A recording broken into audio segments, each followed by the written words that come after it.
Ordinaryo na sa mga Duchess ang pagsusuot ng mga napakagagandang mga sombrero.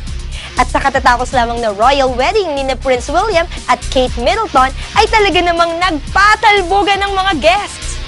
Kaya't silipin natin ang ilan sa mga craziest and most elaborate hats and hair accessories na suot-suot ng mga ito noong royal wedding.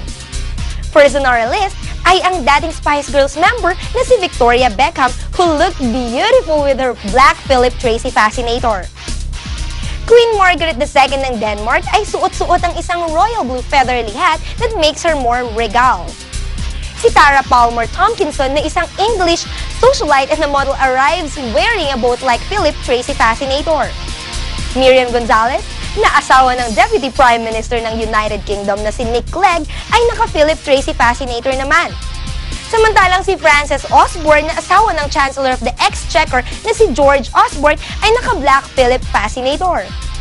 Si Princess Eugenie of York naman ay naka-Philip Treacy Fascinator, habang si Princess Beatrice of York ay naka-Philip Treacy Fascinator din. Ngunit she looks like an octopus! Princess Michael of Kent wore an elegant white lampshade-like hat with a baby blue accessory. At ang mother of the bride na si Carol Middleton ay naka-UFO-like hat with ruffled cloth. Si Lady Helen Taylor naman ay naka-cerulean blue hat accentuated with white flowers. Si Miss Charlene Wittstock na Princess of Monaco looks very beautiful with her big white hat. Dumating naman si Camilla, Duchess of Cornwall na naka-champagne color hat, habang si Sophie, Countess of Wessex ay naka-desert sand Philip Treacy Fascinator. Si Autumn Patricia Phillips ay naka-lavender blue Philip Treacy Fascinator at si Queen Elizabeth II who wore yellow hat.